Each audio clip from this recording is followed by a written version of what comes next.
Բարև ձեզ, սիրելիներս, մենք շարունակում ենք քննարկել Բhagavad Gita-ն եւ այս պահին ուսումնասիրում ենք նրա 5-րդ գլուխը։ Թեման ինքը մնում է նույնը։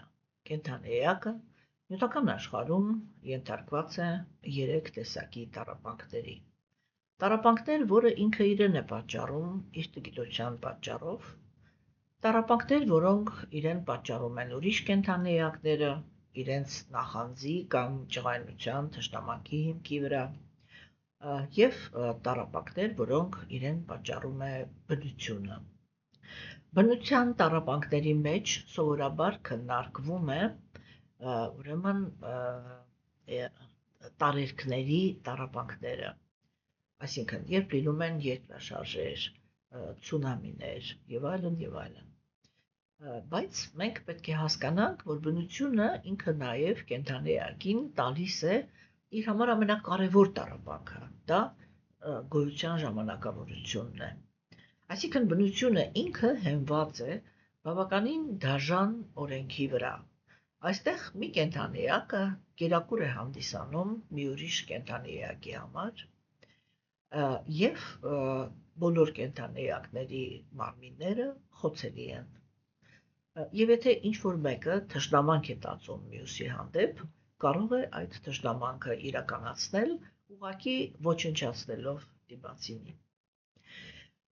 Եվ այս ամենը ինքը շատ լարված է դարձնում կենդանի էակի նյութական գոյությունը։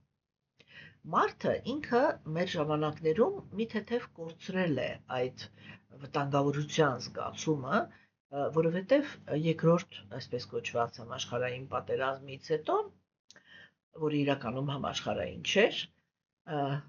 համաեվրոպական էր երևի կարելի է ասել, ուրեմն այդ երկրորդ համաշխարհային պատերազմից հետո հաջողվել էր մարդկությանը անցնել պայմանավորվածությունների դաշտ, եւ կյանքը ինքը դարձել էր կանխատեսելի։ Այսինքն բոլորը պայմանավորվում էին իրար միջև եւ այդ պայմանավորվածություններին հետևում էին։ Եվ երբ որ աշխարհը ինքը այդպիսին էր, մարդը ինքը հետո հաստատվեց մարդու իրավունքները եւ մարդու իրավունքները հաստատելուց հետո սովորական մարդիկ իրենք սկսեցին ապրել այդ իմաստով բավականին անհոգ, որովհետեւ ոչ մեկ ոչ մի պարագայում հենց այնպես օդից ներխուժում իր երկիր չէր սպասում։ Սակայն մենք տեսնում ենք, որ նյութական աշխարհը ինքը ունի իր հոգեբանությունը, հատկապես աստվածամեժության դարաշրջանը, որում մենք ձեզ հետ ապրում ենք, ունի իր սպეციფիկան, որը իրականում հիմա մենք մտածում ենք, որ դա միակ բանն է, այսպես ոնց որ միակ հնարավոր մտածելակերպն է, դա այն է, որ մենք բոլոր դեպքերում բնության մասնիկ ենք եւ իրար հետ պայքարը դա բնական է։ Արիացիները իրենք մի քիչ այլ կերպ էին համարում, իրենք ասում էին, որ մարդը ինքը ունի երկու պոտենցիալ, մենք դա շատ ենք քննարկել, ունի երկու պոտենցիա, որը իրեն տարբերում է կենդանուց։ Այսինքն այսպես է, ինքը ունի կենդանական մնացների պոտենցիալ, բայց դրանից ավել ունի արվեստի եւ գիտության հանդեպ ուրեմն ունակություն։ Եվ սա գիտության մեջ մտնում է նաեւ փիլիսոփայությունը, այսինքն արժեքային համակարգը։ Եվ սա նշանակում է ըստ արիացիների, որ եթե կա երկու պոտենցիա, դա նշանակում է, որ մարդը ինքը կամ ունի ընտրություն, այսինքն կամ ինքը կենդանական մնացների հիմքը ունի, կամ ավելի բարձր հիմք, կամ բերում է այդ երկու պոտենցիալները հավասարակշռության մեջ։ Եվ արիացիները իրենք հենց այդ խնդիրն էին դնում իրենց առաջ, որ եթե մարդուն տրված է հավելյալ, ուրեմն ավելի բարձր պոտենցիա, դա նշանակում է, որ այդ պոտենցիան ինքը նախատեսված է նրա համար, որպեսզի մարդկային մարմնի մեջ կենդանի էակը ինքը ընտրություն կատարի։ Եվ համապատասխան այդ ընտրությանը, այսինքն ինքը ինչ կհաստատի, ինքը կենդանական բնածներով ղեկավարված կենդանի էակ է, թե ինքը կոպիտ ասած ավելի նուրբ է, հա։ Եվ եթե ինքը արդեն հաստատվում է նրա մեջ, որ ինքը ավելի նուրբ է եւ գնում է իր այդ արվեստի եւ գիտություն զարգացնելու ճանապարհով, չէ, ապա այդ կետից սկսած ըստ արիացիների մարդը ինքը համարվում է քաղաքագիրտ։ Մենք ձեզ հետ շատ ենք քննարկել, չէ՞, Բաքտիվինոդ Թակուրի կողմից ներկայացված այդ զարգացման աստիճանը, որտեղ ինքը խոսում է քաղաքակրթության, քաղաքակիրթ մարդու սանդղակի մասին։ Հիշեցնեմ, որ քաղաքակիրթ ըստ արիացիների համարվում է ամենացածր մակարդակը, դա այն մակարդակն է, երբ որ մարդը ինքը զարգացնում է արվեստ, զարգացնում է գիտություն, բայց չի հետևում բարոյականության կանոններին։ Որոնք են բարոյականության կանոնները։ Բարոյականության կանոններն են այն կանոնները, որի հետևանքով մարդը ինքը ձեռք է բերում սովորություն, տառապանք չպատճառել ուրիշ կենդանիակներին իր ցանկությունները իրականացնելու ժամանակ։ Եվ եթե անձնավորությունը ինքը հետևում է բարոյականության օրենքներին, ապա ինքը շատ հաստատուն սովորություն ունի։ Եթե ինքը տեսնում է, որ այն ցանկությունը, որը մտավ իր մեջ, կարող է որևիցե մեկին տառապանք պատճառել, ինքը վերանայում է իր ցանկությունը։ Այսինքն այդպիսի ուժ ունի վերանայել։ Կրքերի եւ տգիտության գոյավիճակների ազդեցության տակ կենդանիակները եւ մարդը ներառյալ այդպիսի ներքին ուժ չունի։ Եվ ինքը այդ դեպքում, երբ որ հայտնաբերում է, որ իր ցանկությունների իրականացման դիմացը կանգնած է որևիցե մի անձնավորություն որպես խոչընդոտ, ինքը դա չի ընկալում, որ սա անձնավորություն է, որին ես պիտի տառապանք պատճառեմ, որպեսզի իմ ցանկությունը իրականացնեմ։ Ինքը դա ընկալում է, որ սա ուղղակի, եթե կոպիտ ասեմ, ինչ-որ մի հատ առարկա է, ինչ-որ մի հատ օբյեկտ է, որը խոչընդոտ է իմ ցանկությունը իրականացնելու համար։ Եվ ամենակարևորը իմ ցանկությունն է, թե ես այդ ընթացքում ինչպիսի տառապանք եւ ում կպատճառեմ, ուրեմն այդ հանգամանքը ինքը ընդհանրապես խոչընդոտ չի հանդիսանում այն կենդանիակների համար, որոնք իրենք կրքերի եւ թշնամանքի ներքին հիմք ունեն։ Ինչ է նշանակում թշնամանքի հիմք։ Թշնամանքի հիմք նշանակում է, որ ազնվորությունը ինքը բարձր է գնահատում միայն իր սեփական կյանքը, միայն իր սեփական ցանկությունները եւ միայն իր սեփական զգացմունքները։ Իրեն ընդհանրապես չի հետաքրքրում այդ նույն երևույթները ուրիշի կյանքում։ Եվ այդ ժամանակ կենդանիակը ինքը շատ հեշտությամբ իրականացնում է իր թշնամությունը, գործելով շատ դաժան արարքներ։ Եվ մենք ձեզ հետ խոսեցինք դրա մասին, որ իրականում ուրեմն կենդանիակը ինքը պետք է հասկանա, թե ինչու համար է արարված նյութական աշխարհը։ Ինչու, որովհետև մենք շատ հաճախ հանդիպում ենք հոգևոր դաշտում մարդկանց, որոնք իրենք հոգևոր զարգացումը կամ հենց որ հոգևոր ճանապարհի են կանգնում, իրանք ակնկալում են, որ նյութական աշխարհը պիտի վերափոխվի եւ դառնա հոգևոր աշխարհ։ Այդպես երբեք լինել չի կարող։ Նյութական աշխարհը ունի իր նախասահմանումը, եւ այդ նախասահմանումը կայանում է նրանում, որ Գերագույն Աստծո անձնավորությունը նյութական աշխարհը արարել է արատավոր կենդանի էակների համար։ Սովորաբար կրոնները իրանք ներկայացնում են այդ գաղափարը այնպես, որ Գերագույնը ինքը արարել է նյութական աշխարհը, որպեսզի պատժի այդպիսի անձնավորություններին։ Արիացիները իրենք ասում են ոչ, Գերագույն Աստծո անձնավորության հիմքը մնում է միշտ անփոփոխ։ Իսկ ո՞րն է այդ հիմքը։ Գերագույն Աստծո անձնավորությունը ինքը ազատություն է տվել կենդանիակին վերաբերվելու եւ վերաբերմունքի հիմքի վրա ազատություն է տվել գործելու։ Այսինքն ինքը, որպեսզի հավասարացնի իր եւ կենդանիակների դիրքը եւ ինքը որովհետեւ սեր է եւ չի կարող լինել դաժան բռնակալ, հա, ինքը ազատություն ունի եւ այդ նույն ազատությունը պարգևել է կենդանիակներին։ Ինքը պատասխանատվություն ունի իր ցանկությունների հետ կապված եւ այդ նույն պատասխանատվությունը դրել է նաեւ կենդանի էակի վրա։ Այսինքն բոլոր այն խոսակցությունները, որ ինչ որ մի բան տեղի է ունենում Աստծո պարտադրանքով, այդ խոսակցությունները ոչ մի հիմք չունեն։ Կենդանի էակը ինքը ունի ցանկանալու այդ ցանկությունը իրականացնելու մեթոդների ընտրության ազատություն։ Եվ նյութական աշխարհի կառուցվածքը ինքը ոչ թե այնպիսին է, որ Գերագույն Աստծո ազնվորությունը թույլ չի տալիս, որպեսզի կենդանի ակները արատավոր գործեր կատարեն։ Ոչ, նյութական աշխարհը արարված է արատավոր ցանկությունները բավարարելու համար, բայց Գերագույն Աստծո ազնվորությունը ինքը համել արդարության սկզբունքն է, եւ դրա համար ինքը դուրս է գալիս արենա գործողությունների վերջում։ Այսինքն սկզբում դու ունես ազատություն անել այնպես ինչպես ուզում ես, ընտրել քո ցանկության իրականացման մեթոդները, հա, բայց վերջում, եթե դու ուրիշ կենդանիակներին տառապանք ես պատճառել, Գերագույն Աստծո ազնվորությունը քեզ պատասխանատվության է հրավիրելու։ Սա է այսպես կոչված պատժի սխեման։ Գերագույն Աստծո ազնվորությունը ինքը սկսում է գործել վերջում, ընթացքում ոչ մեկին չի խանգարում իրականացնել իր ցանկությունները։ Եթե իհարկե կենդանիակը ինքը հատուկ պաշտպանություն չի խնդրում Աստծուց։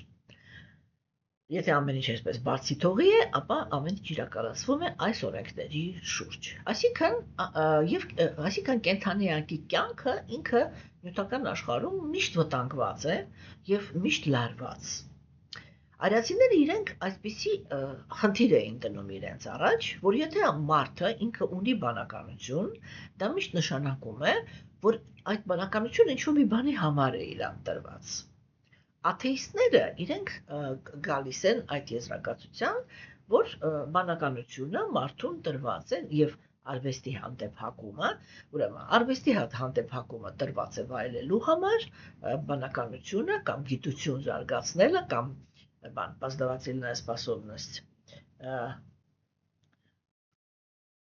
այդ էլի, որ ազնվորությունը ինքը կարողանում է ընկալել այս աշխարհը իմինը հետազոտման տեսանկյունից, չէ՞։ Եվ ուրեմն այդ պոտենցիան կենդանիակին տրված մարդուն, կներեք, տրված է նրա համար, որպեսզի ինքը իր վայելքները կամ իր գոյությունը ապահովի շատ ավելի բարձր մակարդակի, քան դա անում են կենդանիները։ Բայց այդ ժամանակ էությունը մարդու մնում է կենդանական։ Հասկանում եք։ Բայց բոլոր դեպքերում արիացիներն իրանք ասում են, որ եթե մարդը ինքը օգտագործում է իր այդ ուսումնասիրելու պոտենցիան եւ արվեստի հանդեպ հակումը, դա արդեն ինքը տարբերվում է կենդանիներից։ Եվ դա առաջին մակարդակն է քաղաքակրթության։ Մենք տեսնում ենք, որ մեր ժամանակներում դա համարվում է բարձրագույն քաղաքակրթության սիմպտոմը, եւ որ մարդը ինքը ազատ է վարվել ինչպես որ ինքը ուզում է, այսինքն ունի ազատություն բավարարել իր զգայարանները, հա, եւ օգտվում է գիտատեխնիկական զարգացումից եւ ներգրավված է արվեստի մեջ։ Եվ ցանկացած փորձեր մտնել բարոյականության դաշտ, այսինքն վերցնել ինչ-որ, այսպես էլի, բան սկզբունքներ, կարգավորիչ սկզբունքներ, դիտարկվում են որպես հետամնացություն։ Արիացիները իրենք, եւ դա բնական է, այս այլ ասեմ, հա, որ դա բնական է, որովհետև աստվածամեժության դարաշրջանում ըստ արիացիների գլխավոր գոյավիճակը, որը գործում է, դա տգիտության գոյավիճակն է։ Իսկ տգիտության գոյավիճակի մեջ ամեն ինչ, բոլոր արժեքային համակարգեր իրանք գլխի վայր են շուտ տված։ Այսինքն տգիտության մեջ կուլտիվիրուется բան էլի, պաշտամունքի է արժանացած արատավոր բնությունը եւ արհամարանքի է արժանացած առաքինի բնությունը։ Կրքոտները իրենք մի քիչ ավելի ուրիշ ուրեմն դրսևորումներ ունեն, հա, իրենք ոչ թե ամեն ինչը գլխի վայր են շուտ տալիս, այլ իրենք սիրում են երկակիություն, այսինքն կեղծավորությունը, հա, տեսեք, տգիտության գոյավիճակի մեջ անձնավորությունների հիմքը դա բացահայտ թշնամանքն է։ Հասկանում եք։ Եվ եթե կա թշնամանք, այդ թշնամանքը ինքը բացահայտ արտահայտվում է։ Հիմա տեսեք կա դեմոկրատիան, չէ՞, կա դեմոկրատական երկրները, որոնց հիմքում իրականում, ասենք, օրենսդրության տեսանկյունից դրված են բավականին բարձր գաղափարներ, հատկապես ինչ վերաբերվում է սովորական մարդուն։ Այսինքն փորձ է կատարվում, ուրեմն ինչ որ ձևի կարգավորել այդ արատավոր բնություն ունեցող մարդկանց հասարակությունը, բայց չի հաջողվում, մենք դա տեսնում ենք, որ ինչու համար, որովհետև արիացիները իրենք նկարագրում են, որ կրքերի գոյավիճակի ազդեցության տակ գտնվող անձնավորությունների շատ կարևոր բնութագիրը դա երկերեսանիությունն է։ Այսինքն, երբ որ մարդը ինքը արտաքինից, ինքը ընդունում է ինչ-որ օրենքներ, դա հիմնականում արվում է դեմոկրատիայի մեջ, չէ՞, ինքը ընդունում է ինչ-որ օրենքներ, որին պիտի հետևի, եւ այդ օրենքների մեջ շատ այսպես գլխավոր տեղ է զբաղեցնում մարդու իրավունքները, չէ՞, կամ ասենք տնտեսական արդարությունը, բայց մենք տեսնում ենք, որ միաժամանակ այդ սիստեմաները իրանք ծնում են այսպես կոչված ստվերային տնտեսությունը, չէ՞, եւ երկերեսանիությունը, այսինքն երբ որ մարդիկ իրենք այսպես ազգովի, պետություններով կարող են այսպես էլի ներկայանալ որպես բարյացակամ, բայց այսպես եթե բան լեզվով ասենք, տակից ուրեմն իրականացնեն թշնամություն եւ անեն դա ամենախորամանկ ձևերով։ Սա էլ կրքերի գոյավիճակի ուրեմն բանն է, էլի ամենագլխավոր բնութագրերից մեկն է, չէ՞, եւ մենք տեսնում ենք, որ եւ այնտեղ, ոչ այնտեղ իրականում չի հաջողվում լուծել այն ամենակարևոր գործոնը, ինչի շուրջ որ ես խոսակցություններ եմ վարում, չի հաջողվում իրականացնել հասարակության երջանկությունը։ Հիմա, սիրելիներս, չէ՞, եւ ուրեմն այս ամեն ինչի մեջ ինքը կա մի շատ կարևոր թեմա, որտեղ արիացիները իրենք ասում են, հաջորդ քայլը քաղաքակրթության դա նա է, որ մարդկային հասարակությունը ինքը ունի գիտատնտեսական զարգացում, ունի զարգացած արվեստ եւ ունի բարոյականության օրենքներ։ Հույսով եմ, որ դուք հիշում եք։ Ունի բարոյականության օրենքներ, որոնք իրենք հորինված են մարդու կողմից։ Մենք ձեզ բազմիցս, հատկապես սկզբում, ես դա համարյա ամեն օր, ամեն անգամ քննարկում էի, որ մարդու կողմից հնարված բարոյականության սկզբունքները միշտ ունեն այդ շովինիզմի շղարշը, կախված դրանից, թե ով է այդ օրենքները գրում կամ ով է այդ օրենքները հաստատում, միշտ այդ հաստատողը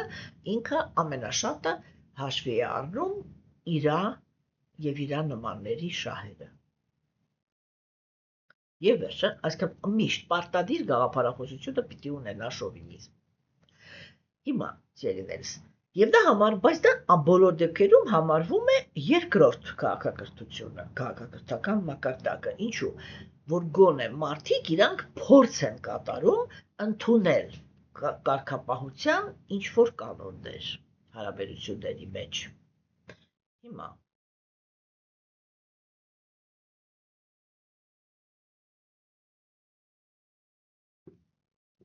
Եվ ամենաբարձրը արիացիները իրենք համարում էին, որ տեսեք, այսինքն կենդանիակը ինքը եկավ կենդանական հիմքի վրա, մարդիկ հասարակություն կառուցեցին, տեսան, որ մեկը մեկին դաժանաբար ուրեմն տառապանքներ են պատճառում, դա ստրկատիրական կայսրություններն էին։ Ստրուկները բնականաբար ինչ-որ մի պահի հասնում է այստեղ, իրանք ամբոստանում են, ջարդուփշուր են անում այդ կայսրությունները եւ պայքար են մղում իրենց իրավունքների համար։ Հա? Գալիս է ժամանակը, երբ որ ինչ-որ օրենքներ են ընդունվում, որտեղ սովորական մարդու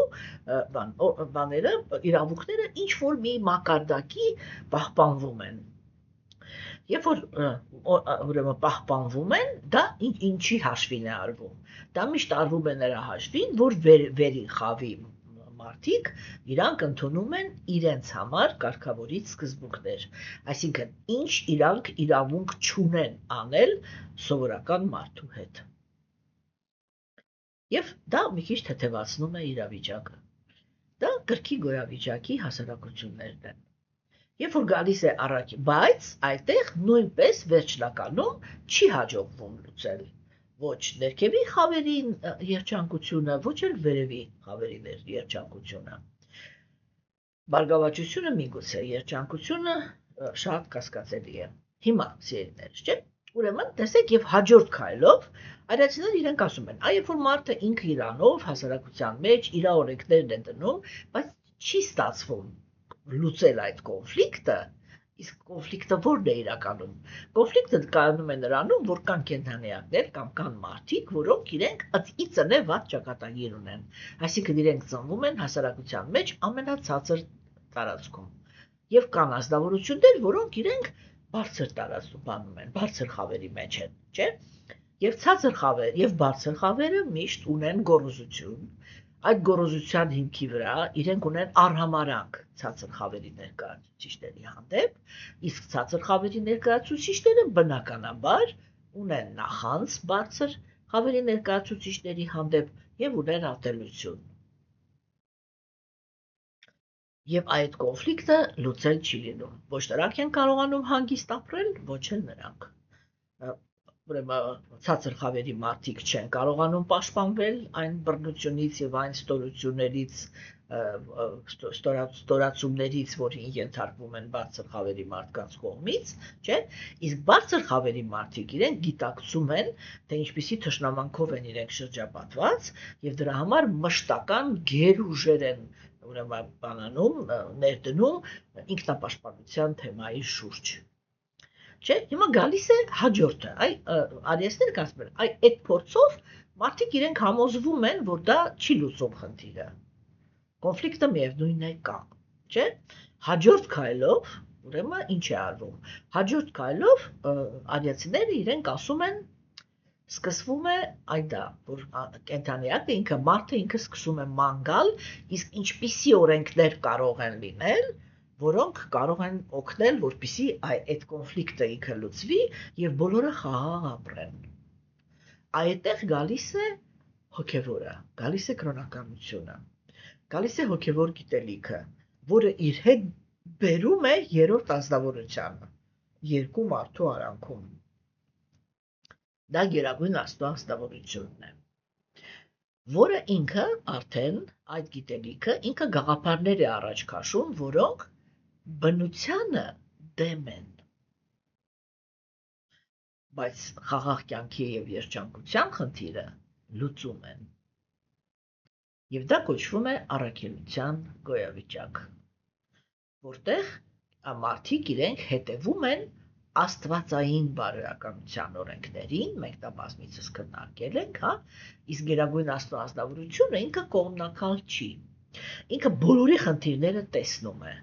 Եվ բարոյականության խնդիրները, երբ որ ինքը առաջ է քաշում, չէ, ուրեմն առաջի հերթին այս գաղափարն է, որ այո, իհարկե, կան կենդանիակներ, որոնք իրանց անցյալ կյանքերում շատ մեղավոր եւ արատավոր գործողություններ են կատարել, չեն զբաղվել ինքնազարգացմամբ եւ դրա համար իրենք վատ ճակատագիր ունեն։ Այսինքն հենց այդ ազնվորություններն են, որ ծնվում են հասարակության ամենաներքևում։ Եվ տեսեք, երբ որ կա գոռոզություն, այսինքն երբ որ կա աթեիզմը, չէ, կենդանիակը ինքը ուղղակի տեսնում է, որ սա ինչ որ այսպես անտաշ, չգիտեմ, անդաստիրակ, անկիրթ եւ ամենակարևորը, ինքը ծնվում է աղքատ եւ այդ պատճառով հնարավորություն չունի զարգանա, որտեվ ոչ մի մոտեցում չունի կրթությանը, չէ։ Օրինակ ասենք, հիմա գնում է ամբողջ աշխարհում, տեսեք, մենք հիմա տեսնում ենք, որ նույնիսկ Միացյալ Նահանգներում այս պահին այդ գաղափարն է առաջ քաշվում, որը առաջին անգամ ես լսել եմ Հայաստանում նախագահներից մեկից, որտեղ որ բոլորովին պարտադիր չի, որպեսզի բոլոր երեխաները ստանան կրթություն, հա։ Հիմա հաջորդ քայլն է արվում, որ ասենք կրթությունը միգուցե եւ պարտադիր է, բայց պետք է վերանայել, թե ինչ առարկաներ են երեխաները անցնում։ Ինչու՞, որովհետեւ փորձը ցույց է տալիս, որի օրինակ քիմիան, ֆիզիկան, մաթեմատիկան, չգիտեմ, էս ինչը, շատ մարդկանց մինչև իրանց կյանքի վերջ պետք չի գալիս։ Ուրեմն հարց, տնտեսական տեսանկյունից իմաստ ունի այդ կրթության վրա փող ծախսել պետության կողմից, եթե միևնույնն է, այդ կրթությունը իրան ոչ միտեղ պետք չի գալու, չէ՞։ Եվ արդեն հնչում են այն գաղափարները, որ ասենք երեխաներին պետք է ուղղակի սովորացնել գրագետ օգտագործել համակարգիչը, եւ այդ կրթությունը իրան բացարձակապես ուրեմն բան է, բավական է։ Մնացած ամբողջ ինֆորմացիան իրան կյանքի բերումով ինչ գիտելիք որ պետք գա, ինքը կարող է 5 վայրկյանում ստանալ համակարգչից։ Չէ՞, տեսեք, եւ ասենք մի կողմից կարելի է, ասենք կոնսերվատորները իրանք ըմբոստանում են, չէ, որ ինչպես կարելի է, բան դա ընդհանուր զարգացում է, այդ ընդհանուր զարգացումը ինքը պարտադիր է, դա դեգրադացիա է, որտեղ մարդը ինքը հենվելով համակարգչի հնարավորությունների վրա, ասենք չի բանանում, չի մարզում իր միտքը եւ բթանում է, որովհետեւ նույնիսկ երկու գումարած երկուսը անում է համակարգչի մեջ եւ այլն, չէ։ Ես ճիշտ ասած երևի թե զգացել եք, որ ես այսպես բանավեճերի սիրահար չեմ, որովհետև ես չեմ համարում, ես սկզբունքորեն դեմ եմ այդ սկզբունքին, որ բանավեճերի մեջ բան է արվում, ծնվում է ճշմարտությունը, բանավեճերի մեջ միշտ ծնվում է թշնամանքը, հասկանում եք, որովհետև վեճ ինքը իրան նշանակում է, որ մարդիկ հավաքվում են նրա համար, որպեսզի ամեն մեկը պնդի, որ միակ ճշմարիտը ինքն է։ Հասկանում եք, ես քննարկումների ուրեմն կողմնակիցն եմ, որտեղ ազնվորությունը ինքը գալիս է ինչ-որ մի խոսակցության, իր մեջ նախապես ունենալով այդ տրամադրությունը, որ ես գնում եմ միտեղ, որտեղ կարող եմ շատ հանգիստ կարող եմ հանդիպել մարդկանց, որոնք իրենք ինչ-որ շատ հետաքրքիր բաներ են հասկանում եւ ես իրանցից կարող եմ սովորելու բան ունենալ։ Եթե մարդիկ իրանք այդ հիմքի վրա են իրար հետ հանդիպում, այլ ոչ թե այն հիմքի վրա, որ թե ովուն վրա կհաստատի, որ ինքը ավելի բարձր է կամ ավելի է, հասկանում եք, դա կրկին գոյավիճակն է, որտեղ իրականում դա մրցակցության տրամադրություններն են, որոնք ճշմարտության երբեք չեն բերում։ Ես միջին ոսկյա միջինի ուրեմն բաներից եմ, հետևորդներից եմ, եւ դրա համար իհարկե ոչ կարելի է մեղադրել նրանց, ովքեր որ մտածում են, որ մարդի միտքը պետք է միշտ վարժի, որպեսզի չկորցնի իր մտածելու ունակությունը, բայց մյուսներն էլ իրանք պրագմատիկ են եւ կարելի ասել, որ այո, իրապես, օրինակ ասենք հիմա այս պահին ես հենց ինձանից սկսեմ, ես հոգեվոր մարդ եմ, որին իմ ամբողջ կյանքում եւ ունեմ բան տեխնիկական կրթություն, չեմ կարող ասել, որ ինքը ինձ պետք չի եկել, որովհետև իրականում, ասենք, ես ծրագրավորման մեջ բլոկ սխեմաներ կազմելը սովորելուց հետո իմ տրամաբանությունը ընդհանրապես մտցրել եմ բլոկ սխեմա կազմելու տրամաբանության մեջ եւ դա ինձ հնարավորություն է տալիս հոգեվոր գրքերը, մեկնությունները գրել միշտ այնպես, որ ոչ մի, եթե ես ծրագրավորողի լեզվով խոսամ, ոչ մի ճյուղ օդում կախված չի մնում։ Այսինքն ոչ միտեղ տուպիկ չկա։ Ինքը այսպես բացարձակ, շնչող, բոլոր հոսքերը այսպես գնացող, ինչ-որ մի նպատակների հասնող ճյուղեր են, չէ՞։ Ասենք, կարող եմ ասել, որ դա բան է, բայց ես մի կողմից էլ կարող եմ ասել, որ այդպիսի մտածելակերպ ես ունեցել եմ միշտ եւ նախքան կրթություն ստանալը։ Բայց հիմա դա չենք քննարկում։ Ինչ ենք քննարկում, որ ասենք, այո, ազնվորությունը ինքը ասենք ես էլ կարող եմ ասել, որ այդ կրթությունը, որ ես ունեմ, ինձ պետք չի եկել։ Որովհետև ինչ-որ մի պահից, երբ որ ես ընդունել եմ հոգևոր ճանապարհը, կամ ասենք խորասուզվել եմ արիացիների գաղափարախոսության մեջ, ես ուղղակի գնացել եմ, դիմում եմ գրել, ազատվել եմ աշխատանքից եւ այլևս չեմ աշխատել։ Ամուսնացել եմ 15 տարի,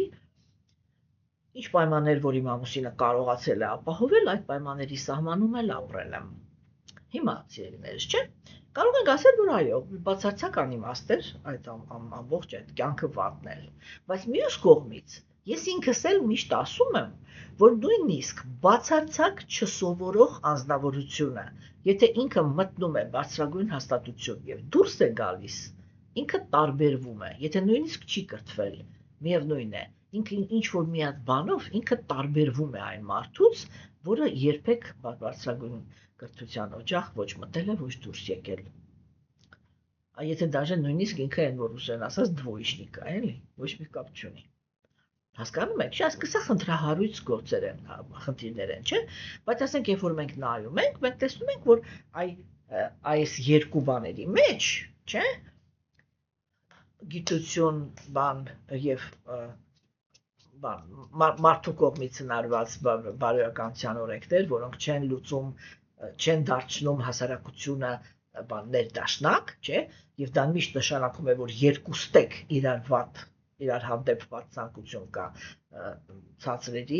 վատ վերաբերմունք կա ցածրերի եւ բարձրերի միջեւ, չէ՞, եւ գալիս է կրոնը, որտեղ Աստված ինքը ներկայանում է որպես մի ազնվորություն, որի համար բոլոր կենդանիակները հավասար են եւ որի համար բոլորի երջանկությունը ամեն մեկին է իր տեղում, շատ կարեւոր է։ Հասկանում եք, շատ կարեւոր է։ Եվ որպեսզի չլինի թշնամանքը, պետք է լինի մի գործոն։ Պետք է լինի մի գործոն, որտեղ ամեն մեկի աշխատանքը պետք է արժևորվի։ Հասկանում եք։ Իհարկե, կան ուրեմն կետեր,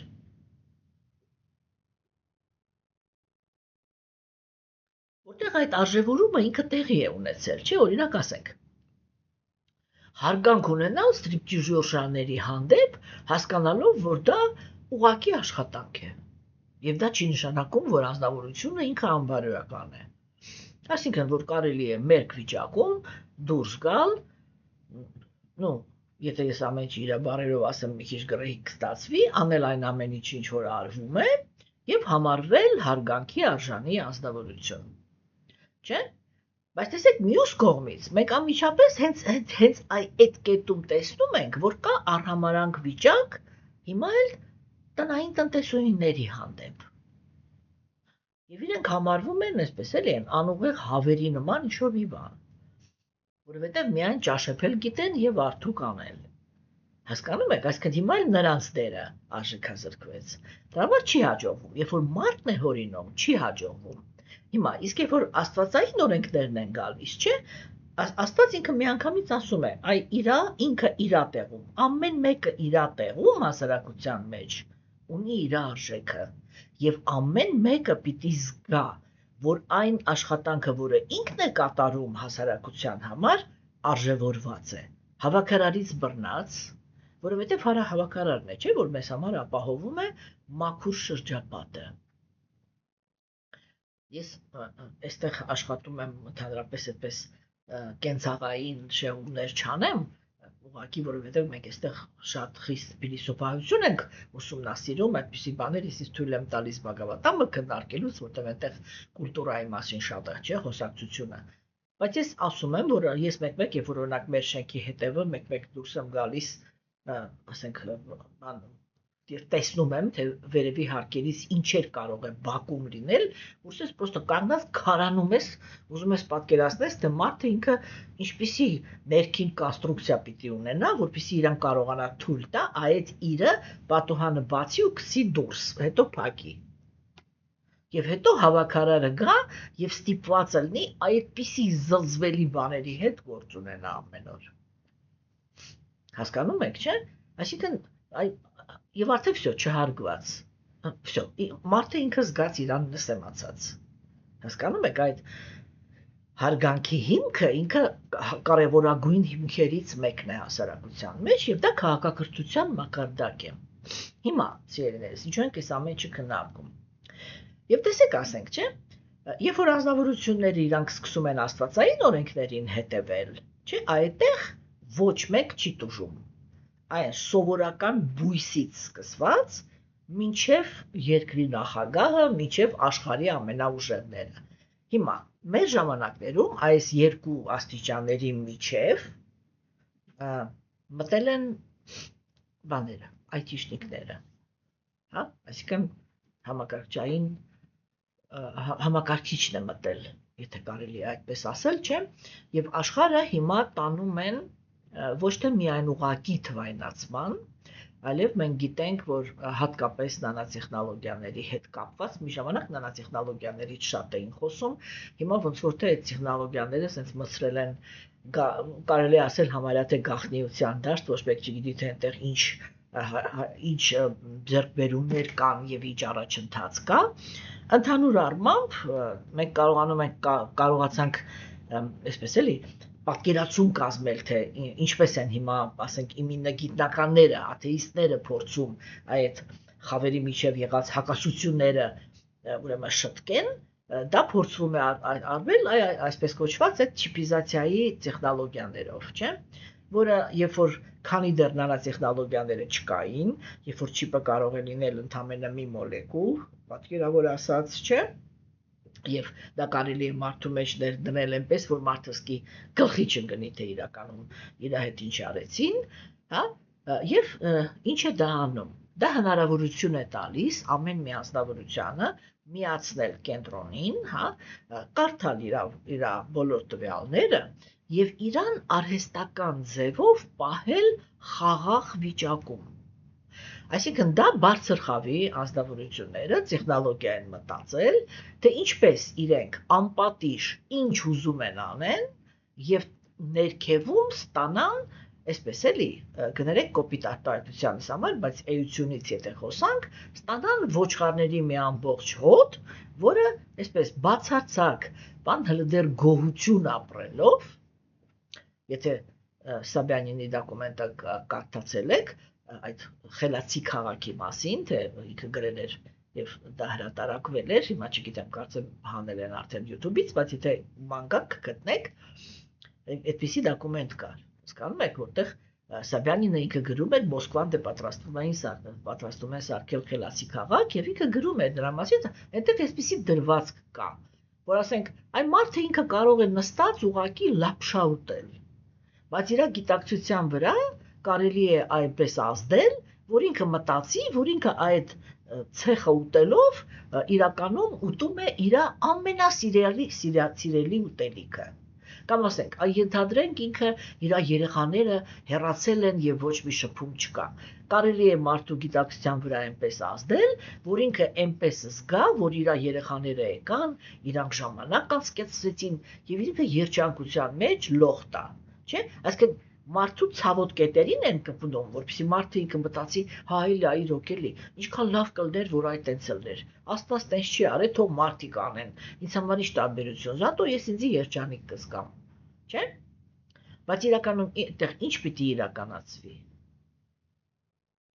Ինչ պիտի իրականացվի։ Իրականում պիտի իրականացվի դա, որ բարձր խավերը, որոնց ձեռքում են բոլոր կոճակները լինելու, չէ՞, հասնելու են վերջապես իրենց երազանքին,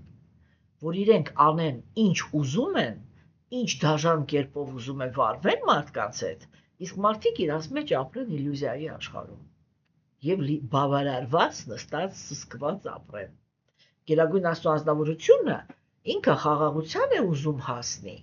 գիտակցությունը փոխելու հաշվին, որտեղ եւ բարձր խավի ներկայացուցիչները պիտի փոխեն իրենց գիտակցությունը եւ ցածր։ Իսկ այս պահին բարձր խավի ներկայացուցիչները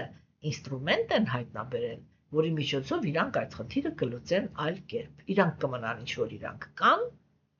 իսկ ցածր խավերին կղեկավարեն այնպես, ինչպես իրանք ուզում են։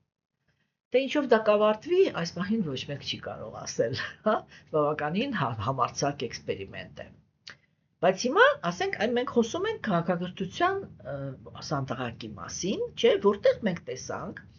որ գերագույն արիացիները, այսպես ասեմ, արիացիները իրենք ներկայացնում են այսպիսի գաղափար։ Առաջինը դա վերածննդի գաղափարն է, որի հիմքի վրա անձնավորությունը ինքը կարողանում է հասկանալ, թե ինչու են կենդանեատները ծնվում տարբեր պայմաններում։ Հիմա այդ տարբեր պայմաններում ծնվելը նշանակում է դա ինչ-որ ճակատագիր է, որ ինքը հավաքել է իր անցյալ կյանքերում։ Եվ հիմա եկավ մտավ այս կյանք Եվ ունի իր համար նախատեսված տառապանքներ, ունի իր համար նախատեսված ուրախություններ։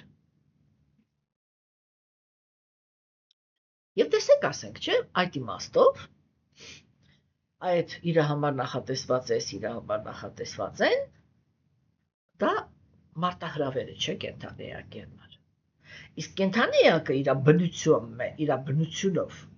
հակվում է, ինքը հակված է, ինքը այդ հույսը, այդ ես կասեի նույնիսկ վստահությունը ունի, որ ինքը գոյություն ունի, որոց ինքը պետք է որ երջանիկ լինի, չէ, եղքնի միշտ ձգտում է երջանկության, և այդպիսի մարտահրավեր ունի, վատ ճակատագիր։ Եվ մենք տեսանք, որ Գերագույն Աստծո անձնավորությունը ինքը մտցնում է այդ գաղափարը, որ դու պետք է հասկանաս, որ այն անհանգստությունները կամ այն տառապանքները, որը դու ունես ի ծնե սիտուացիաների պատճառով, դա նշանակում է, որ դա հենց քո կուտակված մեղքերի արդյունքն է։ Եմ որ ասում, պրետենզի տոկը կսիվեն։ Այստեղ, թե ինչով ես դու ծնվել, որտեղ ես ծնվել, ինչպիսի մարմին ունես, որ ժամանակում ես ծնվել, որ խավի մեջ ես ծնվել, ինչ ընտանիքում ես ծնվել, այդ ամեն ինչը դու ինքդ էլ վաստակել ես։ Հասկանում եք։ Ուրեմն այդ դու ինքդ էլ վաստակել ես եւ այդտեղ, ինչպես ես արդեն ասեցի, բոլոր պրետենզիաները ինքդ քեզ։ Հետո գալիս է կյանքը։ Եվ քո կյանք մտնում են այն կենդանիակները, որոնց ներկայությունը, ոչ թե որոնց տված գործով, այլ որոնց ներկայությունը դու վաստակել ես։ Եվ իրանք իրենց ներկայությամբ սկսում են որոշել քո համար ինչ-որ կյանք դասավորել։ Ինչպես են իրենք դա անում, հատկապես ընտանիքի անդամները, չէ, տատիկները, պապիկները, քեռիները, հորքուրները, մորքուրները եւ այլն, բարեկամությունը։ Ինչպես է դա անում։ Ինչ-որ տեսակի ներշնչումներ քեզ անելով։ Չէ՞։ Եվ օրինակ հոգեբանները, երբ որ իրենք փորձում են հասկանալ, թե մարդը ինքը ինչու է այս կամ այն պահվածքը դրսևորում, չէ՞, միշտ գալիս են այդ մանկական տրավմաներ կոչված դաշտը, չէ՞։ Այդտեղ ամբողջ մեղքը թափում են միայն մոր վրա, որովհետև տղամարդիկ միշտ փորձում են թողներեն ինձ, բայց իրանք միշտ փորձում են պատասխանատվությունից դուրս գալ, այսինքն իրենք ուզում են ունենալ գործելու ազատություն, ինչ ուզում են, ոնց ուզում են անեն, բայց վերջում ընթացքում կնոջը պահեն կախվածության մեջ, հա, բայց վերջում պատասխանատվությունը գցեն իրա վրա։ Սա մի քիչ արդար չի, եւ ես սա ասում եմ ոչ թե այն պատճառով, որ ես կին եմ, այլ միշտ ասում եմ, ես կին եմ ծնվել, որպեսզի ես ամեն ինչը ասեմ։ Հասկանում եք։ Եվ տեսեք, ասեք սիրելիներս, չէ՞, ուրեմն այ կենդանիակը ինքը արդեն այդ շրջապատը, որը ինքը արժանացել է, այդ շրջապատը սկսում է իր վրա ազդել։ Եվ այո, ենթագիտակցության մեջ ինչ-որ ծրագրեր են գրվում։ Եվ մարդը ինքը ինչ-որ մի հատ ուղղությամբ սկսում է շարժվել կյանքում։ Չէ, տեսեք հիմա, եթե մարդը ինքը իր անցյալ կյանքերում ունեցել է բաներ, բարեպաշտ գործողությունների պաշար, չէ, ինքը ծնվում է առաքինության դարաշրջանում, ծնվում է կրոնական դաշտում, առաքինի կենդանիակների շրջապատում։ Հասկանում եք, եւ պոզիտիվ բաներից համոզմունքներից բացի, իմաստությունից բացի, իր բարեկամներից ուրիշ ոչինչ չի ստանում։ Եղավ, որ ինքը ասենց ընդհանուր առմամբ բարենպաստ իրավիճակ էր։ Երբ որ ազնվորությունը ինքը իր անցյալ կյանքերում արատավոր շատ արարքներ ունի, ինքը ծնվում է աստվածամերժության դարաշրջանում, չէ՞, ասենք, հերիք չի, որ աստվածամերժության դարաշրջանում, համ էլ վատ պայմաններում, հասկանում եք, չէ՞։ Եվ բնականաբար ինքը այնպիսի ազնվորությունների մեջ է գտնվում, որոնք ունեն ցածր գիտակցություն, ընդհանրապես իմաստություն չունեն, նույնիսկ գրագետ սերը արտահայտելու ձև չունեն, էլուր մնաց ատելությունը կամ բանը, ասեք, թշնամանքը կամ, չգիտեմ, արհամարանքը կամ բացական բանը։ Հասկանում եք, չէ՞։ Եվ այո, այդտեղ ազնվորությունը ինքը ինչ-որ մի հատ ուղղությամբ գնում է դեպի ավելի ու ավելի կործանում, չէ՞։ Եվ տեսեք, ինչ է ասում Գերագույն Աստծո անձնավորությունը Բաղավադ Գիտայում։ Ինքը ասում է, որ խնդիր կա, չէ, որպեսզի դու, հիմա դու վաստակել ես տառապանք։ Ոնց պիտի ազատվես այդ տառապանքից։ Ձևը ընդամենը մի հատ է։ Դու պետք է ուշադիր լինես, որպեսզի հասկանաս, թե այդ տառապանքը ինչ թեմայով է ընդհանրապես։ Այն ինչ թեմայի մեջ է, որ դու տառապանք ես ստացել, եւ կոնկրետ այդ թեմայի մեջ ինչ տառապանք ես ստանում։ Հասկանում եք։ Եվ երբ որ դու այդ թեման մշակեցիր քո մեջ, չէ, եւ եկար հասկացողության, ճիշտ դաս քավեցիր, ճիշտ եզրակացություններ արեցիր, այդ տառապանքը ուղղակի հեռանում է քո կյանքից։ Որովհետև տառապանքով դաստիարակելու մեթոդը դառնում է անիմաստ։ Դու հասկացար էությունը։ Հա? Դրա համար Գերագույն Աստծո ազնվորությունը ինքը ասում է, որպեսզի, եթե ասես, ուրիշ ոչի բան դու չէ, եթե չես կարողանում անալիզ անես, որպեսզի դու տառապանքների դաշտից դուրս գաս, ուղղակի մեխանիկորեն կատարի քո պարտականությունները։ Չէ՞։ Հիմա պարտականություններ կատարելը ինքը շատ հեշտ է։ Այսպես էլի պարզաբանելը, թե պարտականությունները որն են։ Հիմա երբ որ գալիս է պարտականության դաշտը, մենք տեսնում ենք, որ այդ պարտականության դաշտում կենթանի էակը ինքը մի քանի տրամադրություններով է մոտենում, ինչը մենք քննարկեցինք 3-րդ գլխում, որտեղ մենք քննարկեցինք պարտականությունների երկու գլխավոր ճյուղերը, չէ՞։ Երբ որ ազնվորությունը ինքը պարտականություն է կատարում, որպեսզի պատասխան ստանա, նրանցից ում հանդեպ ինքը պարտականություն է կատարել, չէ՞։ Եվ երբ որ ազնվորությունը ինքը պարտականություն է կատարում, որպեսզի գոհացնի Աստծուն։ Այս 5-րդ գլուխը ինքը այդպիսի պարտականություններ կատարելու թեման է։ Այսինքն, երբ որ ազնվորությունը ինքը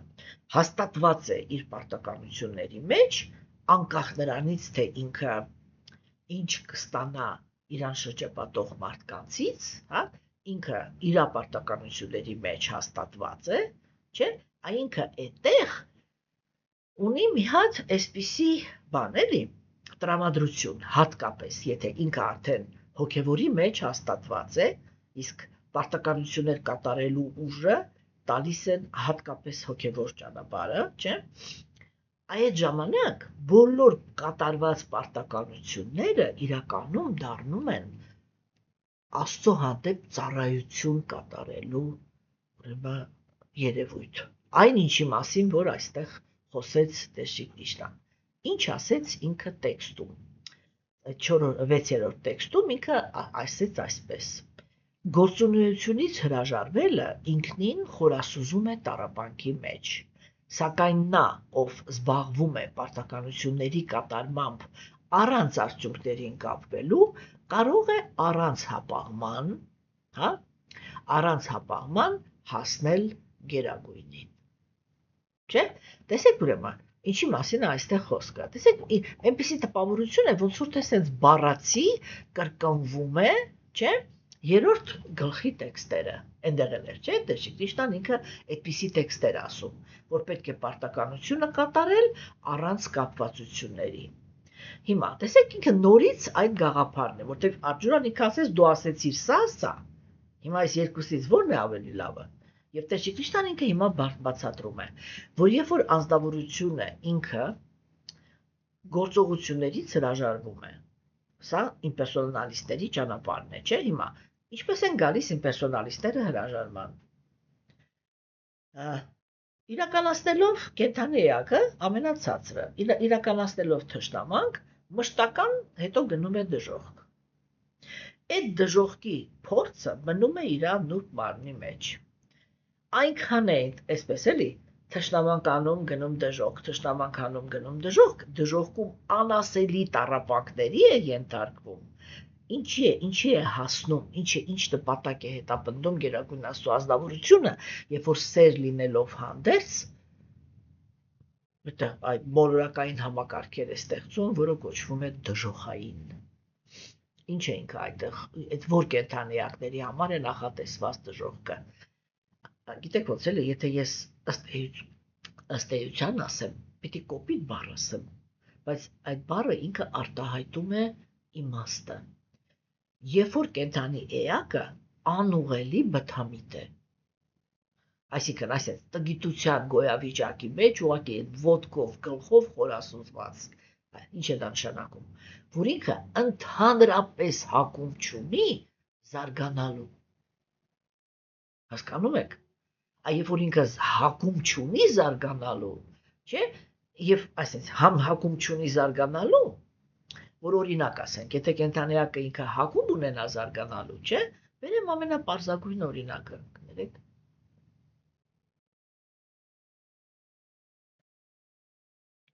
Տգիտության մեջ կենդանիակը ինքը թշնամանք է զգում։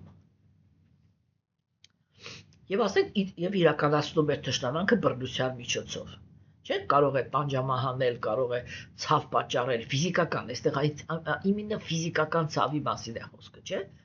Եվ տեսեք, երբ որ մարդը ինքը զարգանալու հակում ունի, չէ՞, օրինակ ինքը կարող է մի անգամ, օրինակի համար ասենք, մի անգամ պլետը ձեռքը վերցնի, չգիտեմ ինչ որ մեկին ծեծի, սպանի, ջարդի, սարքի մսաղաց,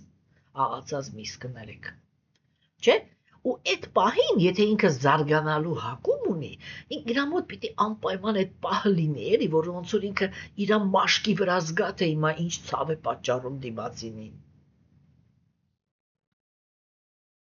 Հասկանում եք։ Եվ իր մեջ գա այդ որոշմանը, որ այլևս երբեք սենց չեմ անելու, վայ, ինչ սարսափելի բան էր։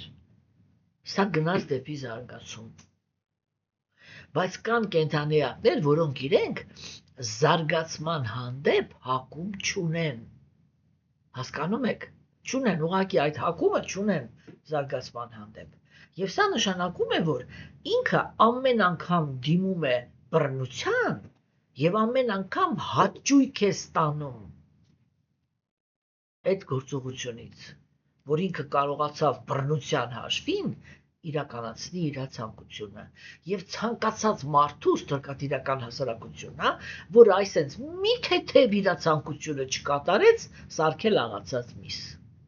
Ինչ եմ ասում, ինչ մեծ մեղքեր, չէ՞ որ ստրկատիրական հասարակության մեջ մի փոքր չնչին արարքի համար մարդու հետ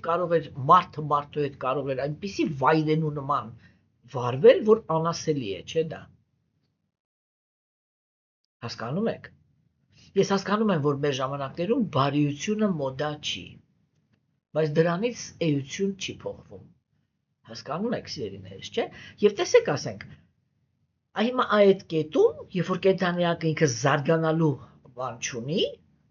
ոչ մի միտում չունի, նախատեսված է դժոխքը։ Այսինքն Գերագույն Աստծո ազնվորությունը այդ կենդանիակին այնքան է մի ցավի դիմաց 50 ցավ պատճառում, մինչև իր մոտ կձևավորվի ցավ պատճառելու վախը։ Ոչ թե գիտակցումը, այլ վախը։ Հա, սա առաջի քայլն է, կանգնացնելու կենդանիակի այդ թշնամանք բանանելու, իրականացնելու հակումը, որ ինքը պիտի վախենա ցավ պատճառի ուրիշին, որտեղ իր գիտակցության մեջ ամեն անգամ, երբ որ ինքը դժոխք է գնում, դա կամաց նստում է, եւ ինքը արդեն վախ ունի, որ հենց որ սա արեց 10 անգամ ավել ստանում է։ Ուրեմն սա այն -273 կետն է, որտեղից Աստված ինքը փորձում է հրել կենդանիակին դեպի զարգացում։ Հասկանում եք։ Ուրեմն նպատակը ոչ թե մեղքի դիմաց հատուցելն է, այլ նպատակը դա է, հակումը կանգնացնելը։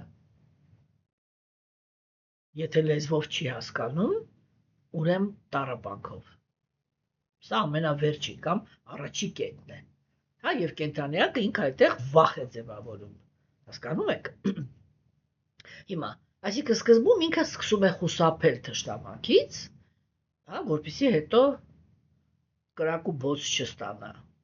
Այդ ենթագիտակցական վախը մեջը արդեն դառնում է ձևավորված գործոն։ Հասկանում եք, չէ՞։ Եվ այդտեղից կամաց կենդանիակը ինքը սկսում է զարգանալ։ Հիմա այնքը եկավ վախից բանից, այդ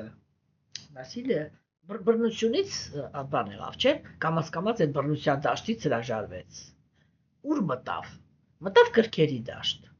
Կրքերի դաշտում ինքը իր ցանկությունները իրականացնում է մրցակցության միջոցով։ այդ կրքերի դաշտում ամենացածր, այսինքն ամենավատ արտահայտությունը դա խորամանկությունն է։ Այսինքն, երբ որ մրցակցությունը ինքը իրականացվում է մրցակցություն, բայց ոչ արդար ձևով։ Հա? Ну, բալերինայի պուանտաների մեջ ջարդած ապակիներ։ Որ չես կարող պարզել, թե դա ով է այդտեղ դրել։ Չէ՞։ Հիմա, տեսեք, բանակ ասենք եւ թվային համակարգը ինքը ընդհանրապես եթե առանց նանոտեխնոլոգիաների լինի, այսինքն առանց գիտակցության վրա ազդելու, չէ, դա մի դարաշրջան կձևավորվի, որտեղ կենդանիակները իրանք ստիպված այդ իրանց մեջ եղած չարությունը կխեղտեն իրանց մեջ։ Թե հետագայում իրանք այդ խեղտած թույնի հետ ինչ կանեն, սա իհարկե մեծ հարց է, որտեղ հələ չի պարզ չի էլի, չի երևում, թե հաջորդ քայլը ինչն է լինելու, չէ, բայց մյուս կողմից մենք այո կարողանում ենք տեսնել, որ թվային համակարգը ինքը հնարավորություն է տալիս, չէ, որպեսզի ամեն ազնվորություն ինքը գիտակցի, որ իր ամեն մի շարժումը նկարահանվում է։ Եվ սա ձև է, որ մարդը ինքը իրան ղեկավարի, որովհետև օրինակ ոստիկանությունը ինքը հոբաչի չէ, ինքը ամենտեղ չի կարող, չէ, մարդուն հետևել։ Եվ մենք տեսնում ենք, որ երբ որ այդ տոտալնի կոնտրոլը չկա, մարդը ինքը արտահայտում է իր մեջ եղած վայրենու, որպես հանցագործություններ։ Այս է էլի խնդիրը, որ այդ մարդ կենդանիակի մեջ, յութական աշխարհի եկած կենդանիակի մեջի, սրտի մեջի վայրենությունը вообще դրա հետ ինչ անես, չէ՞։ Եվ ասենք թվային տեխնոլոգիաները իրենք կարող են բանալել, օրինակ ես ասենք ուշադրի մի քիչ հետևում եմ, թե Չինաստանում դա ինչպես է բանում, այնտեղ հլվոր դա բացարձակ անարդարության դաշտն է, հա, այնտեղ շատ ուժեղ դաժանություն կա այդ համակարգի մեջ։ Եվ այդ դաժանության քարերից մեկը դա նա է,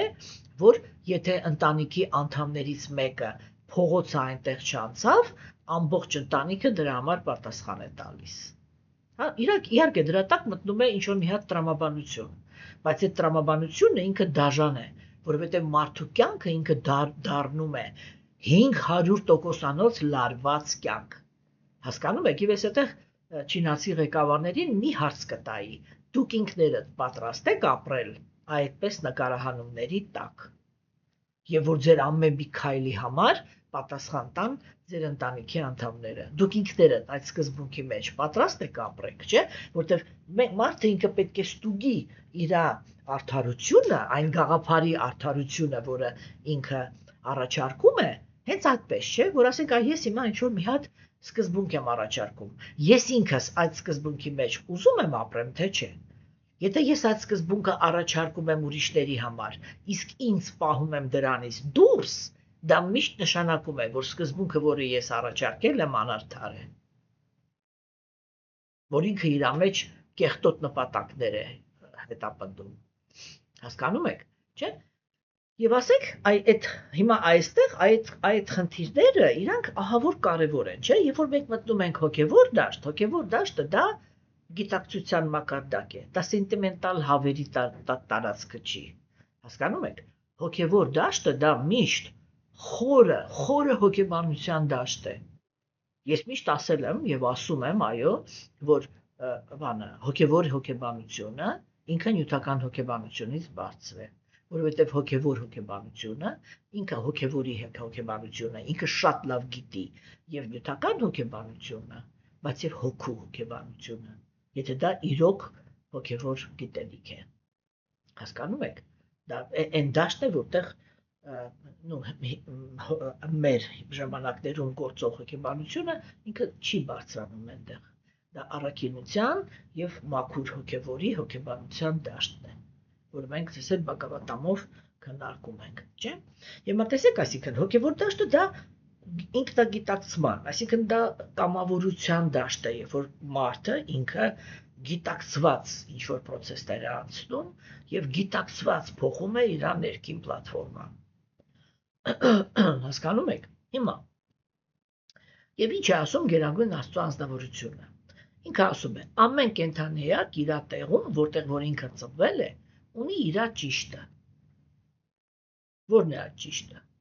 Այսինքն, ինքը ունի 5 տեսակի հարաբերություններ. ծանոթների, ընկերների, գործընկերների, բարեկամական կապեր եւ սիրային։ Այս 5 հարաբերություններն են, չէ՞։ Հիմա կախված նրանից, թե ինքը որ խավում է ծնվել, իրան տրվում է համապատասխան այդ 5 հարաբերությունները։ Բոլոր այդ 5 հարաբերություններում կա իր պարտականությունը։ Եթե մենք խոսում ենք օրինակ ծանոթների մասին, չէ՞, ապա ծանոթների հանդեպ մեր պարտականությունը, ովքեր են ծանոթները, դրանք բարեկամներն են, մեր ժամանակներում, չգիտեմ, խանութի վաճառողները, այն ազնվորությունները, որոնց հետ մենք հաճախ շփվում ենք, բայց մտերիմ հարաբերություններ չունենք, մենք ուղղակի ճանաչում ենք իրանց։ Որն է մեր պարտականությունը ճանաչողի նրան հանդեպ, ում որ ճանաչում ենք։ Ուրախանալ նրա երջանկությամբ, չցանկանալ նրան տառապանք, չնախանձել նրա հաջողություններին, դրական էներգիա ուղարկել այն բոլոր ազնվորություններին, որոնցով դու շրջապատված ես, թող բոլորը լավ ապրեն։ Հասկանում եք։ Իմ յայան ինձ միշտ ասում էր, լավ հարևանը բարեկամից ավելի լավ բան է, որովհետև բարեկամը ինքը հեռու է, իսկ հարևանը քո կողքին է։ Դրա համար շատ կարևոր է հարևանի հետ լավ հարաբերություններ ունենալ։ Հա, հիմա, եթե դու շրջապատված ես դժբախտ հարևաններով, եթե հանկարծ դու օգնության կարիք ունես, դու մարդ չունես, ով արագ կարող է քեզ ձեռք մեկնել։ Ուրեմն նույնիսկ շահի տեսանկյունից ավելի շահավետ է, որպեսզի դու շրջապատված լինես մարդկանցով, որոնք բարեկեցիկ են, երջանիկ են, հա, եւ եթե դու հանկարծ ինչ-որ մի վատ իրադրության մեջ հայտնվեցիր, եթե դուք բարյացակամ հարաբերություններ ունեք, ապա իրենք մեծ հաճույքով իրենց ուժերի սահմաններում ինչ-որ աջակցություն կցուցաբերեն քո հանդեպ։ Եվ այդպես մնացած բոլորը, չէ՞։ Ծառայողականի մեջ դու պարտականություն ունես, սա ծանոթների հանդեպ պարտականությունն է, չնախանձել, հա, գործնական ծառայողական հարաբերությունների մեջ դու պարտականություն ունես, եթե դու գործատու ես արդար վարձատրել, եթե դու աշխատող ես արդար աշխատել։ Ընկերության մեջ դու պարտականություն ունես, ոչ միայն այդ ընկերոջը շահես, որ ինքը քեզ միշտ օգնի, այլև դու օգնես քո ընկերոջը, երբ որ ինքը օգնության կարիք ունի, չէ՞։ Բարեկամական կապերի մեջ դու պարտավոր ես սյուն լինես, ինչքան որ քո ուժերի հնարավորությունում է, սյուն լինես քո բարեկամների համար տարբեր հարցերում։ Եվ այդպես պարտավոր են անել բոլորը եւ նաեւ քո հանդեպ։ Հասկանում եք։ Սիրային հարաբերություններում դու պարտավոր ես ապահովես քո սիրված անձնավորության երջանկությունը, հասկանալ նրա, հա, այդ կոնֆիդենցիալ ներքին նուրբ պահանջները եւ այլն։ Հասկանում եք, այսինքն բոլոր հարաբերությունների մեջ մենք ունենք ինչ-որ մի հատ որ պարտականություն, ինչ է մեզանից սպասվում, եւ կախված նրանից, թե այդ դիրքերում մենք ինչպիսի շրջապատ ունենք, չէ, դա նշանակում է մենք այդ դա ենք արժանացել։ Եվ այնտեղ, որտեղ որ մենք վատ հարևաններ ունենք, չգիտեմ, վատ գործատուներ կամ վատ աշխատողներ ունենք, վատ ընկերներ ունենք, վատ բարեկամներ, վատ ընտանիքի անդամներ, վատ ամուսին, վատ կին, վատ երեխաներ, մայր, հայր, չգիտեմ, պապիկ, տատիկ, հա, սա նշանակում է, որ մենք բարեպաշտության զապաս ընդհանրապես չունենք, մենք միայն պարտքեր ունենք հավաքած եւ դասեր ունենք քաղելու։ Այսինքն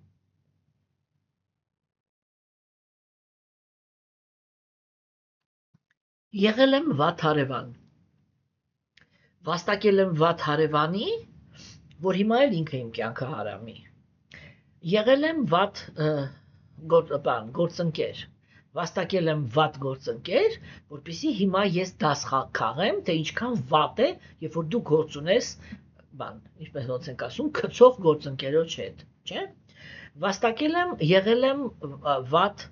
ընկեր, վաստակել եմ վատ ընկերոջ, այսինքն դավաճանել եմ ընկերությունը, հիմա վաստակել եմ վատ ընկեր, որպեսզի զգամ, թե ինչ է զգացել իմ ընկերը, երբ որ ես եմ իրան դավաճանել, հա?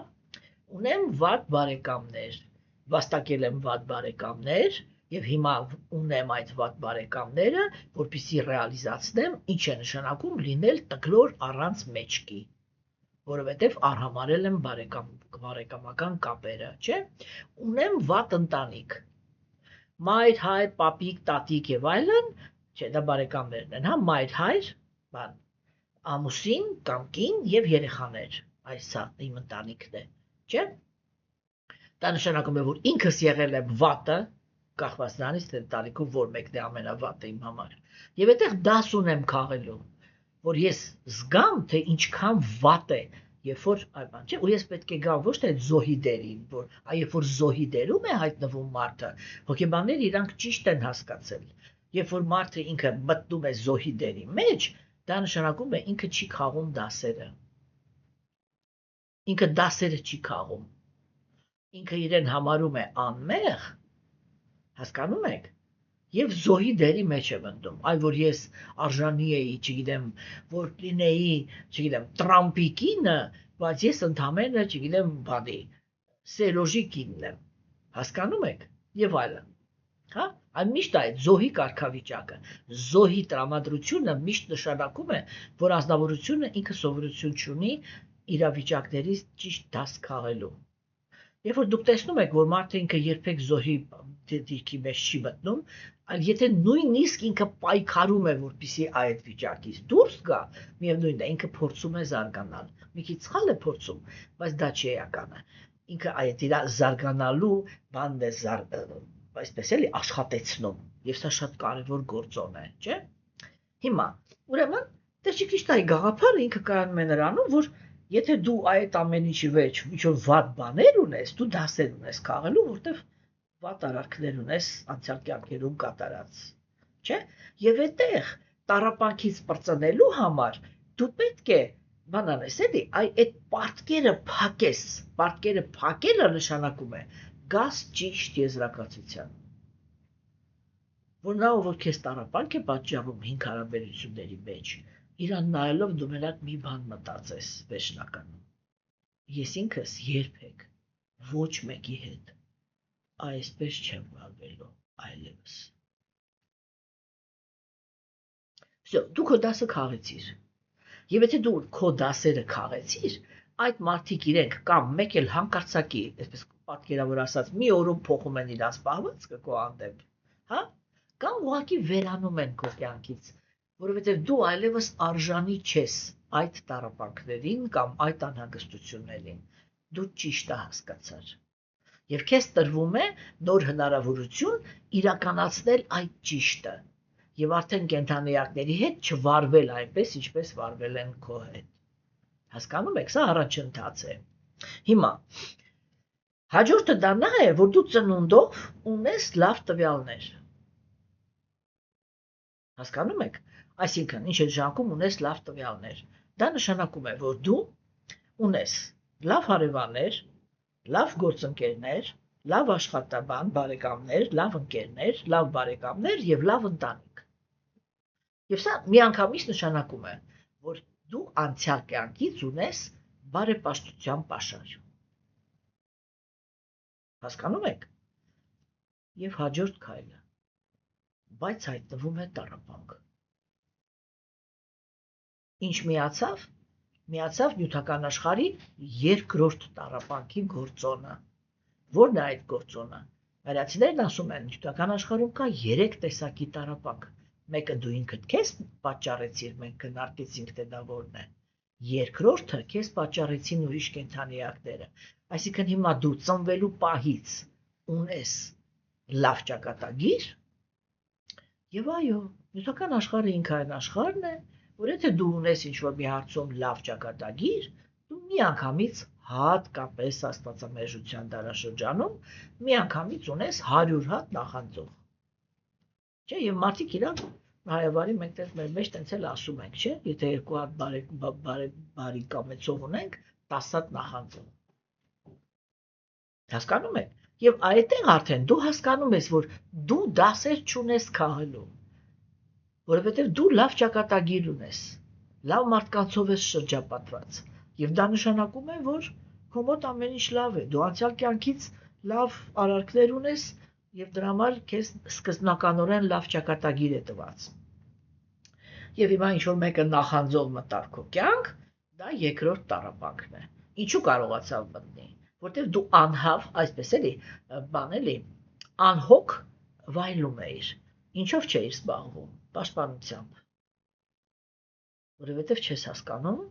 որ նյութական աշխարհում դա այդպես չի, որ եթե դու չես նախանձում, ուրեմն քեզ էլ ոչ մեկ չի նախանձում։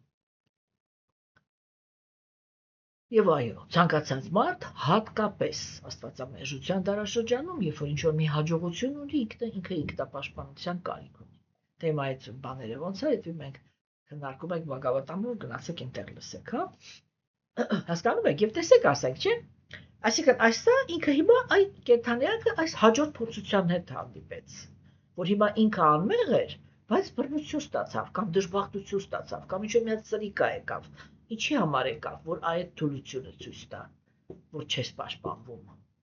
Իսկ հիմա սովորիր պաշտպանվել։ Երբ որ բարեկեցիկ ես, երբ որ երջանիկ ես, միշտ պիտի հիշես, որ պիտի պաշտպանես քո երջանկությունը, այլ ոչ թե տկլոր մանգաս։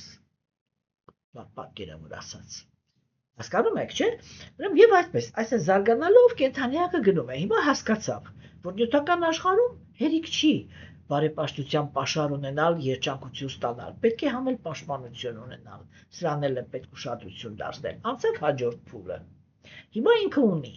լավ ճակատագիր և պաշտպանվածություն, չէ, և պրծավ, և այստեղ սա արդեն նշանակում է, որ կենդանիակը ինքը չունի պարտքեր, որ պիտի փակի, բայց ինքը դեռ շատ խիստ կապված է նյութական աշխարհին, այսինքն ինքը կապված է դրան, որ ինքը լավ ճակատագիր ունի, հետևաբար ինքը ծնվում է այնպիսի վայրերում, այնպիսի ժամանակաշրջանում, այնպիսի ընտանիքում, այնպիսի պետության մեջ, որտեղ ինքը կարող է լինել նյութական աշխարհում երջանիկ։ Всё, այդտեղ ինքը կանգնացնում է իր զարգացումը։ Գերագույն Աստվածանավորությունը ասում է, որ ցանկացած գործողություն ինքը ունի թերություններ, որոնցից հնարավոր չի խուսափել։ Դա նա է, որ նյութական աշխարհը, հենց որ դու դադարեցիր ճիգ կատարել, հա, ուրեմն ճիգերով դու կարողանում ես կամ պահպանել, եւ եթե ընդհանրապես պահպանում ես, շատ արագ հոգնում ես միապաղաղությունից, իսկ եթե չես պահպանում, ինքը սկսում է անկում ապրել։ Եվ դու սկսում ես կորցնել։ Այդ կորուստների մեջ սկսում ես հետո հիստերիկ ձևով փորձել այդ կորուստներից խուսափել, ինչ-որ մի բանը պահպանել։ Հասկանում եք, չէ՞։ Եվ այդ երկուսն էլ իրանք ահավոր հոգնածնող են։ Այսինքն կենդանիակը ինքը կամաց իրականացնում է, որ նյութական բաները, հարաբերությունները, նյութական երջանկությունը ճիգեր է պահանջում, եւ այդ ճիգերը իրանք հոգնածնող են։ Իսկ ինչու է ճիգեր պահանջում։ Որովհետև բոլոր դեպքերում, չէ, կենդանիակները իրենք, եթե նյութապես պայմանավորված են, հա, իրանք դա նշանակում է, որ իրենք ունեն դու ինքդ էլ ունես, եթե նույնիսկ առաքինի ես, դիմացինն էլ ունի, միևնույն է ունի նյութական էգո։ Այսինքն ինքը միևնույնն է, ինչ որ մի հատ կետ ունի, որտեղից է կողմ ինքը էգոիստ է։ Եվ դու կարող ես այդտեղ չստանալ այն, ինչ որ ուզում ես։ Հասկանում եք, այս կետի համար է, որ Գերագույն Աստվածանավորությունը ասում է, որ եթե այդտեղ կենդանիակը ինքը կարող է, եթե փիլիսոփայական միտք ունի, կարող է գալ այն բանի, որ ախպեր ոչ գործեմ, ոչ ձգտեմ այդ երջանկությանը, ոչ էլ ստիպված լինեմ այդքան ճիգեր թափեմ, որ այդ երջանկությունը ձեռք բերեմ, հետո մի հատ ճիգեր թափեմ, որ չկորցնեմ, այդ ամբողջ հալմաղալը չեմ ուզում։ Եվ սա հրաժարվածների դասն է, որի հիմքում գտնվում է իմաստությունը։ Հասկանում եք։ Ուրեմն, եթե դա սենտիմենտալ աջակցվեցի, փշրվեցի, ինքը գնում է ինքնասպան է լինում։ Դա հիստերիկների ճանապարհն է, էլի։ Էմոցիոնալ հիմք ունեցող ազնվորությունների, իսկ իմաստության հիմքի վրա կենդանիակը ինքը նյութական աշխարհի թերությունները գնահատելով գնում է դեպի հրաժարում, այսինքն գիտակցության ինքնասպանության, որ ինքը ոչնչացնում է իր մեջ կապվածությունը թերություններով լի աշխարհի հանդեպ, կտրելով իր բոլոր հույսերը, հա, ինչի համար, որտեղ ինքը արդեն գնահատում է նյութական աշխարհը, որպես այդպիսինը, որ նյութական աշխարհը ինքը նախատեսված չի երջանկություն տալու համար։ Եթե ճիքեր է պահանջում, ուրեմն ինքը դրա համար չի նախատեսված։ Ճիքերի դիմաց զորով տալիս է, բայց մենք եթե ուզում ենք հասկանանք, թե աշխարհը ինքը ընդհանրապես միջով մի բանը ինչի համար է նախատեսված, չէ՞, մենք պետք է նայենք, ես ինչ ունեմ, երբ որ ճիքեր չեմ գործադրում։ Այնքն իրան ինչ է տեղի ունենում, չէ՞։ Իսկ նյութական աշխարհում, եթե դուք ոչ մի ճիքեր չեք գործադրում, ամեն ինչը սկսում է մահանալ։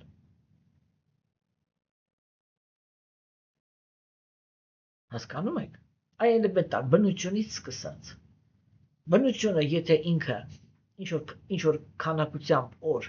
ջուր չի ստանում, չէ՞, բնությունը սկսում է չորանալ, դառնում է անապատ։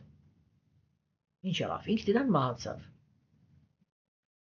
Եթե ես այդտեղ ոռոգման ջուր բերեմ, ջրեմ, բան ամեն ինչը կծաղկի։ Բայց ինքը իրանով այն չծնված արդեն գնում է դեպի մահվան, դեպի ոչնչացման։ Ուրեմն ինքը այդ դա է իր հիմքում։ Այո, կյանքի համար պայքարը, որտեղ մեկ է նամից տեսնես քարի մեջից ծաղկի դուրս եկավ։ Չէ՞, հասկանում եք։ Դա էլ է, չէ՞, ճակատագրի հարց, որտեղ է ծաղիկ ծնվում։ Քարի մեջից կարողանաս դուրս գաս եւ ապրես, թե ամեն մի տերևից վրա 4 հատ այգեպան պիտի ունենաս։ Եվ ասենք այստեղ գնում է դեպի հրաժարման։ Հիմա ինչ է ասում Գերագույն Աստծո ազնվորությունը։ Ինքը բոլոր դեպքերում այդ գաղափարն է առաջ քաշում, որ գործունեությունից հրաժարվելը ինքը հետագայում միայն տառապանքի է բերում։ Ինչու համար, ինչի հաշվին, ինչ տառապանքի մասին է խոսքը, որովհետև հատկապես եթե կենդանիակը ինքը հրաժարման է գնացել պարտականությունները չավարտելով, սա մեր ժամանակի ամենաընդունված ձևն է, հրաժարման մեջ պահկվել պարտականությունները չկատարելու համար, ձևացնել, որ ես բան փիլիսոփա հրաժարված եմ, դրա համար ինչ ուզում է այնտեղ թող լինի իմ 3 տարեկան երեխան։ Եվ այդպես մարդիկ իրենք ինչի են նպաստում, ինչի են ասում տառապանք է բերելու, որովհետև այդպիսի պահվածքը, չէ, ինքը վերաբերմունք է ձևավորում մարդկանց մեջ, որ մարդիկ իրենք սկսում են մտածել, որ հոգևոր մարդիկ դրանք ամենադաժան, ամենաանսիրտ եւ ամենակարևորը, ամենաանբարոյական մարդիկ են, որովհետև մարդը ինքը ինչպիսին է պետք է լինի, որ ինքնահոսի մատնի իր փոքր երեխային եւ թողնի գնա այսպես կոչված հրաժարման մեջ,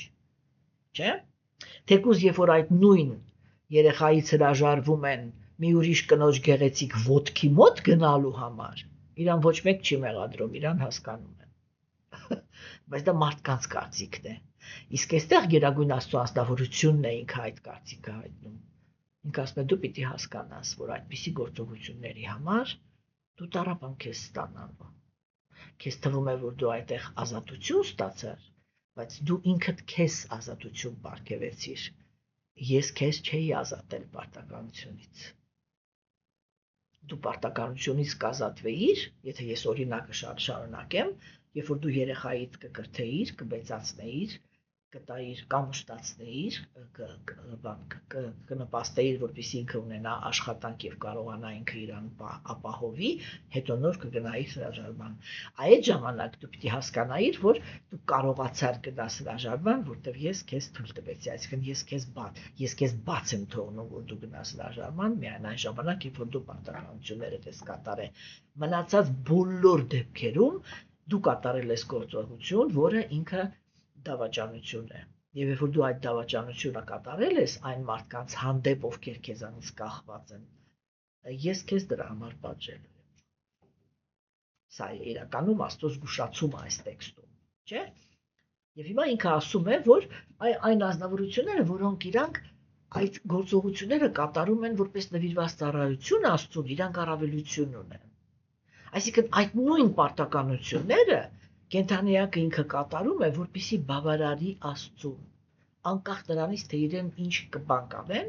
ինչպես կվերաբերվեն ուրիշները, կհատուցեն, չեն հատուցի, ճիշտ կնայեն, սխալ կնայեն։ Եթե ազնվորությունը ինքը հաստատված է մնում իր պարտականությունների մեջ, դա նշանակում է, որ ինքը այդ բանը ունի։ Եվ այդպիսի ազնվորությունները իրանք ունեն իրանց բնորոշ սիմպտոմը, որը ինքը շատ նուրբ տարբերություն է։ Տեսեք, երբ որ ազնվորությունը ինքը հաստատված է մնում իր պարտականությունների մեջ, բայց իրան ներսում սպասում է պատասխան, երբ որ ինքը պատասխանը չի ստանում, մենք ստանում ենք բարոյական տխուր մարդ։ Երբ որ ազնվորությունը ինքը հաստատված է լինում իր պարտականությունների մեջ, ինքը իր շրջապատի մարդկանց կողմից, որոնց հանդեպ ինքը այդ պարտականությունները կատարել է, համապատասխան վերաբերմունք չի ստանում, մենք միևնույն է տեսնում ենք, որ ինքը բարոյական է, բայց երջանիկ։ Եթե դուք տեսնում եք, որ ինքը պատասխանը չի ստացել, դավաճանություններ է ստացել, աշտորակալություն է ստացել, ապերախտություն է ստացել, չգիտեմ, ինչ աստվածամեժության դարաշրջանում դա շատ հաճախ է հանդիպում, բայց ինքը երջանիկ է, մենք միշտ պետք է հասկանանք, որ ինքը կապ ունի Աստծո հետ, այսինքն Աստված իրան ներսից, դրսից, ինչ որ մի ձևի էստեղ արդեն դա կարևոր չի, ինքը միշտ գտնում է, թե ինչպես դա անի, ինքը այնպես է արտահայտվել, այնպես է արտահայտել իր գոհունակությունը այդ հոգու պահվածքի հանդեպ, չէ, որ ինքը այնպեսի երջանկություն ունի իր մեջ, ինչպիսին է, որ ինքը կունենար, եթե այն մարդիկ հանդեպ, որ ինքը պարտականություններ կատարում, իրան ճիշտ պատասխան տված լինեին։ Սա սիմպտոմ է, որպեսզի մենք կարողանանք հասկանանք, որ դա ազնվորություն է, որը բարոյականության սկզբունքները պահում է որպես նվիրված ծառայություն կատարած Աստծուն։ Եվ Աստծուց միշտ, այսա ընդհանրապես հնարավոր չի, որ ուրիշ կերպ լինի, Աստծուց միշտ ստանում է համապատասխան պատասխանը։ Եվ գերագույն Աստծո ազնվորությունը ինքը այնպես է պատասխանում, որ այդ կենդանիակը հաստատված է լինում երջանկության մեջ։ Սա էր այս տեքստի, ուրեմն, ոչ այնքան խորը անալիզը, բայց յոտքի անալիզը, եւ մենք արդեն կշարունակենք մեր քննարկումները, իսկ այսօր այսքանը, ստեսություն ձեզ։